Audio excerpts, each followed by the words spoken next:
हरेली से पहले पॉलिथीन का क्या रोल, हम आपको बताते हैं और देखना भी चाहिए। हम भी जाते हैं, ही रहे, देखते रहिए आप। छत्तीसगढ़ के लोक पर्व हरेली में पॉलिथीन का एक अलौकिक नकारात्मक शक्ति या डायन चुड़ैल जैसी लोक कथाओं स्त्री की आत्मा को कहा जाता है, जिसे ग्रामीण और अनेक अनेक मान्यताओं के अनुसार काला जादू, टोना टोटका या तंत्र मंत्र करने वाली टोनी का रूप माना जाता है। या अमावस्या के दिन ऐसी शक्तियों का प्रभाव बढ़ने का अंदेशा होता है, जिसे देखने के लिए अलग अलग प्रकार के लोग अलग अलग दिशा में जाते हैं और जा रहे हैं। आप लोगों ने भी सुना होगा, कई बार आप लोग देखे होंगे, हम भी जा रहे हैं, आपको दिखाने का प्रयास कर रहे हैं कि लोग अपने अपने संसाधनों से अलग अलग एरिया में जाते हैं, ताकि उन्हें कोई ऐसी चलती हुई जो धरती से ऊपर हो, आग उगलती हो, दिखे, हल्ला करे, उसके पीछे दौड़े। ये बहुत सारा रोमांच उन्हें देखना चाहते हैं, लेकिन होता क्या है ये देखिए, बस यही मजे, यही चीज, और उसके बाद रात खत्म। चलिए हम इस चीज बताएंगे, लेकिन कहाँ पॉलिथीन हमने देखी उसे बताएंगे। उसके पहले हम पूरी बात हरेली लोक पर्व पे कर रहे हैं।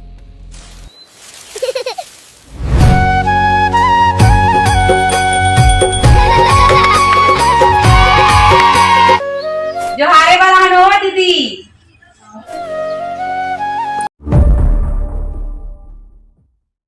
उस माटी को प्रणाम जहां लोक पर्व हरेली को सिर्फ एक त्योहार ही नहीं बल्कि संस्कृति, परंपरा और कृषि आस्था के तौर पर याद किया जाता है, मनाया जाता है। छत्तीसगढ़ नहीं, भारत के अनेक राज्यों में भी छत्तीसगढ़ की आभा मंडल लोक पर्व को उसी तरह याद करते हैं जैसे छत्तीसगढ़ के हर प्रदेशवासी है। ये पहला त्योहार हरेली के तौर पर अमावस्या पर जब धरती हरियाली से ढक जाती है, तब प्रदेश के हर गांव, हर घर, हर खेत खलियान में एक अलग ही रौनक दिखाई देती है। यह पर्व हमें याद दिलाती है हमारी अलग पहचान, खेतों से, मेहनत से और प्रकृति से जुड़ने वाले वो सम्मान। हरेली के दिन किसान अपने बैल, हल, नांगर, कुदाली, फावड़ा, खुरपी, गैती खेती में काम करने वाले हर औजार को पूजा करते हैं। ये साधन केवल लोहे लकड़ी के औजार नहीं बल्कि अन्नदाता की मेहनत, उम्मीद और जीवन यात्रा की सबसे बड़ी साथी होते हैं। इनकी पूजा करके किसान यह संदेश देता है कि जो हमें अन्न देता है उसे सम्मान ही सच्ची परंपरा है। इसी दिन बैल और गाय जैसे मवेशियों की भी सेवा की जाती है, उन्हें साफ सुथरा रखा जाता है, चारा दिया जाता है और परंपरा के अनुसार नीम, बरगंडा, अंडी के पत्तों या औषधि दी जाती है ताकि वे स्वस्थ रहे और खेती में हमें मजबूत सहारा बन के हमेशा साथ दे। क्योंकि छत्तीसगढ़ की खेती सिर्फ इंसान की मेहनत ही नहीं बल्कि पशुधन की सेवा और सहयोग से भी चलती है। हरेली केवल पूजा का पर्व नहीं, यह प्रकृति की प्रति कृतज्ञता का गर्व है। यही ये पर्व है। यह हमें सिखाता है कि धरती को जितना हम अपनाते हैं उतना ही उसका हम सम्मान करते हैं, वो भी हमें उतना ही बेहतर फल और सम्मान के तौर पे हमें अपनाती है। खेतों की मिट्टी, बैलों की ताकत, औजारों की उपयोगिता और मौसम का साथ, यह सब मिलकर एक किसान का जीवन बनाते हैं और इसे ही अन्नदाता कहते हैं। ये बताओ। तुलराम साहू, ग्राम गटला, और यहाँ का मंदिर के इंचार्ज यदि है भाई का, अगर काम इसी काम से घूम रहा हूँ जोहारने के लिए। अच्छा, तो जोहारना क्या होता है? आज का दिन कौन सा? आज हरेली त्योहार हरेली है, उसी को पर्व में जोहारना पड़ता है, इसी है जोहार रहे। ये शेर चौर। अच्छा, मतलब हाँ, बताना होता है। हाँ हाँ हाँ, चावल दाल शेर चौर वही। तो आज हरेली में क्या क्या होती है आपके, क्या गाँव की मान्यता रहती है? गाँव के मान्यता वही शेर चौर देते हैं, है ना। अपने को जो बनता है वो देते हैं हम लोग गाँव वाले। सवेरे अपन क्या है, सवेरे से लेकर पूजा अपन जितना अपन नांगर वगैरह है जो भी है, बैल मतलब गाय बैल को लोंदी खिलाते हैं, फिर नांगर वगैरह को धो धा कर उसका पूजा अर्चना करते हैं। लोंदी में वो रहता है गेहूं आटा का लोंदी रहता है, और दवाई देता है यादव लोग, जड़ का। किसका दवाई देता है? जड़ का रहता है, वो क्या वो जानवर लोग के लिए। अच्छा, मतलब कुछ ना होगा। हाँ, वो मतलब परंपरा है, वो चल रहा है, उसी को देते हैं जानवर लोग को खाने। और आप? नाम कोतवाली नो। आज हरेली तिहार है। क्या नाम है? धनेश्वरी नाम है। नाम धनेश्वरी चौहान। हाँ। ग्राम गठला। हाँ। और गठला रहने वाला हूँ। हाँ। और गाँव के मतलब जो भी काम आते मैं काम करता हूँ। आज कल हाका पारे क्या? हाँ, काली हाका पारे हरियाली तिहार। हाँ। आज हरेली तिहार है। हाँ।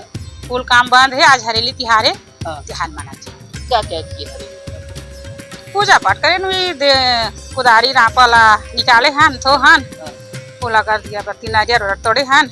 ओखर बाद में हमार गांव का में तो जुहारे निकले हन। कितने साल से कर रहे हैं? ये 3 साल हुई से सो। और क्या क्या कहना चाहोगे गांव के इस फसल के बारे में हरेली को लेकर? अब का ये दे गांव के काम का छन पर सब का फसल के बात करूं। अच्छा फसल हुआ ऐसा है? हाँ अच्छा है। हमारे के खेत का कुछ नहीं है, हाँ। सब अच्छा चला थे। अच्छा, आपके पास खेत नहीं है? कुछ नहीं, हमारे पास खेत नहीं है, घर द्वार नहीं, हम भवन में रहते हैं। देखिए कि गांव की खुशहाली के लिए जो हाका पारते हैं, जोहार का मतलब है, आके बताते हैं कि आज कल इन्होंने बता दिया कि आज हरेली है। आज हरेली पे लोगों की दुआएं मांगते हुए लोगों की बरकत मांगते हुए ये लोगों की कामना करती है। घर घर जा रहे हैं। हरेली का पर्व है, छत्तीसगढ़ का पहला पर्व है। लेकिन एक विडम्बना की बात यह है कि इसी गांव में पैदा हुए आप, इसी गांव में रहे हैं, लेकिन इनका घर नहीं है, भवन में रहते बोलते हैं। चलिए, तो सरकार से गुहार है हमारी, इनकी ओर से हम अपील करते हैं, रिक्वेस्ट करते हैं कि ये राजनांदगांव से महज 5 किलोमीटर दूर गठला होगा, ज्यादा दूर नहीं है, तो इनकी सुने। यहाँ पर बड़े बड़े मतलब नेता रहे हैं, जनप्रतिनिधि अधिकारी रहे, और हम आपको ये संज्ञान में लेना चाहिए कि ऐसे लोग हैं जो लोगों की भलाई कर रहे हैं, बोल के सही, दुआओं सही, लेकिन खुद के लिए घर नहीं है, सरकारी भवन में रहते हैं। तो आप लोगों से गुजारिश है कि ये जो गांव की कोटवार है, लोगों की सलामती के लिए बात कर रही है। पहला दिन हरेली का मतलब छत्तीसगढ़ का पहला त्यौहार है, तो सुनिएगा जरूर, हम स्टोरी में बने रहेंगे और आगे भी कुछ दिखाएंगे। लोक पर्व हरेली के दिन घरों और खेतों में नीम और भेलाओं की टहनियां इसलिए खींची जाती है क्योंकि इन्हें कीट पतंगों और मौसमी बीमारी से बचाव का लिए प्रभावी और कारगर साबित हो। यह परंपरा प्रकृति के प्रति सम्मान और स्वास्थ्यजनक प्राचीन ग्रामीण समझ पर आधारित है, जबकि इसे लोग टोनी पद्धति से जोड़ते हैं, जो सरासर और बेहद ही गलत है। सबसे ज्यादा बेहद महत्वपूर्ण जानकारी जो हम आपको दे रहे हैं और कई बार मिल चुकी है, ध्यान दीजिएगा। छत्तीसगढ़ टोनी प्रताड़ना निवारण अधिनियम 2005 समाज में अंधविश्वास के कारण महिलाओं पर टोनी, डायन, काला जादू वाली झूठे आरोप पर उन्हें प्रताड़ित किया जाता है। इन कुप्रथाओं को रोकने के लिए बनाया गया कठोर कानूनी अधिनियम, इसे 26 सितंबर 2005 को राज्यपाल की स्वीकृति से बनाया गया है। इनके मुख्य बिंदु ग्रामीण, शहर सब जगह यह लागू होते हैं। यदि कोई भी किसी भी महिला, बच्ची या युवती को अगर अंधविश्वास कुरीति को लेकर टोनी या परितिन कहे तो उस पर यह सख्त प्रावधान लागू होगा। उन्हें 3 साल तक कठोर कारावास या जुर्माने का प्रावधान भी है।